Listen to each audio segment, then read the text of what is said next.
E quais são os riscos dessa cirurgia? O principal risco é sangrar a cabeça. Enquanto você está colocando esse fio, por mais que ele seja muito fino, se ele bater numa dessas mangueiras, né? Dessas pequenas mangueirinhas de sangue e romper a mangueira, vai sangrar onde não deve. Mesmo quando tem hematoma, que é raro, teoricamente 5% para cada lado, né? 10% por cirurgia. Mas na prática é muito menos do que isso. E mesmo quando tem um hematoma, só 1 em cada 5 hematomas que são sintomáticos. Os outros 4 estão ali na tomografia, porque você viu por acaso nem saber se não fizesse tomografia. Claro que tem que fazer, mas quer dizer assim, não tem nada perceptível do lado de fora, entendeu? Então, isso é o que mais pode dar errado. O hematoma, se ele for muito grande ou numa região muito crítica, ele no último caso pode ameaçar a vida, em menos de 1% das vezes que acontece óbito. E ele pode deixar uma sequela irreversível, menos de 2%, mais ou menos. Varia um pouco de uma série para outra. E outra complicação um pouco mais comum, mas menos grave, são problemas quando você coloca um eletrodo, um material fabricado dentro do seu corpo, ele tem mais chance de ter infecção. Então quando você faz uma prótese de joelho, tem mais chance de ter infecção do que outra cirurgia de joelho. Porque quando tem bactéria dentro dessa prótese, o sangue não consegue chegar lá tão bem e matar a bactéria, entendeu? Com antibiótico.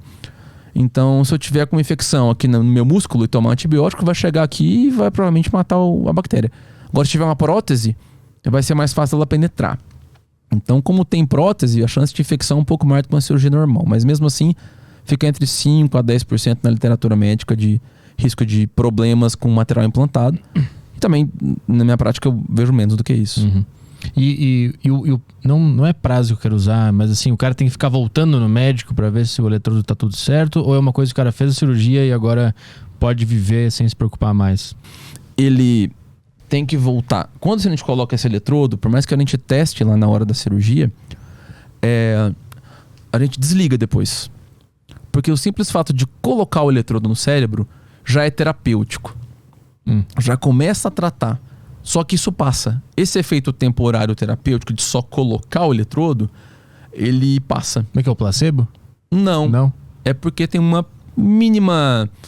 Vamos falar assim, um inchaço pequenininho em volta dele. Entendi. Que depois passa. Quando você bate num incha, depois desincha, imagina isso no cérebro. Incha um pouquinho e depois desincha. Entendi. Não é só isso, mas é mais ou menos esse raciocínio. Colocou, inchou, desinchou, pronto.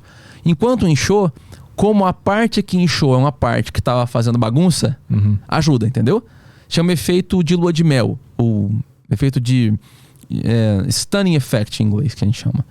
Que seria efeito de atordoamento, se fosse para traduzir ao pé da letra. A gente não usa esse termo no Brasil, até deveria. Fica meio atordoado o tecido, mas isso passa. Como tem esse período em que ele fica melhor e passa... Se eu ligar junto, vai ficar confuso, entendeu? Então eu deixo passar um mês, mais ou menos, para passar esse efeito. E aí a gente liga de novo o aparelho no consultório com esse tablet médico que se comunica com a bateria. E aí são várias sessões de programação desse aparelho para essa pontinha do eletrodo que tem vários contatos e vários desenhos possíveis. A gente vai ajustando isso, né, assim, com muita cautela, e examinando a pessoa ao mesmo tempo, até chegar ao ajuste fino que aquela pessoa precisa. Um tempo médio de programação, 2 a 3 meses. De vez em quando chega a 6 meses de programação. E aí depois disso, existe uma manutenção, né? De vez em quando tem que ir lá, ver se tem que mexer mais um pouquinho aqui. Mas aí já não tem mais programações muito mirabolantes. Tá certo? Mas não corre o risco do cara chegar no consultório com algum problema maior do que estava antes, ou alguma coisa indesejada que não estava prevista. Não. É uma tecnologia nova ou não? Não, Então tá tudo já meio que... 86, 87. Então a gente já meio que entende já como que isso aí funciona e o que pode acontecer e tal. Sim. Os principais problemas, Arthur, são dos riscos, né? Aqueles que eu te falei, são mais logo na cirurgia. Na hora ali. Então a gente sai da cirurgia, acabou, já vai pra tomografia, faz a tomografia para ver se tem algum sangramento, se tá tudo na posição correta. E já dorme na UTI quase que por educação, a gente fala. No outro dia já pode ir para casa se não tiver nenhum imprevisto, né? Claro que eu tô falando aqui de situações médias, né? Cada pessoa é diferente, mas a regra é essa. Interna de manhã, faz a cirurgia, acaba final da tarde, no meio da tarde, faz a tomografia, dorme na UTI e vai embora no outro dia se não tiver intercorrência. Isso é o esperado em geral, tá? E porque esses problemas, quando são para acontecer, é nesse período precoce. Deu alta, tá tudo certo, problemas de ferida de pele podem ser mais tardios. E depois que você começou a programar, se você ligar muito rápido, muito forte, aí sim você pode ter um efeito indesejado. Então você tem que ligar devagarzinho, volta semana que vem, ou volta daqui a 2 semanas.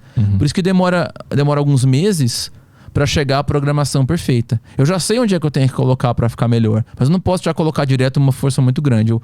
Eu acho o local preciso, eu vou ligando, aumentando aos poucos e vamos devagar, volta semana que vem. Porque se eu ligar demais e escapar a corrente para onde não deve, e a gente não deixa isso acontecer, mas aí você pode ter depressão, você pode ter uma alteração psiquiátrica, porque tem circuitos ligados a esse tipo de função passando ali perto. Por isso que tem que saber o que tá fazendo, senão você vai pro lugar errado ou então estimula mais do que pode.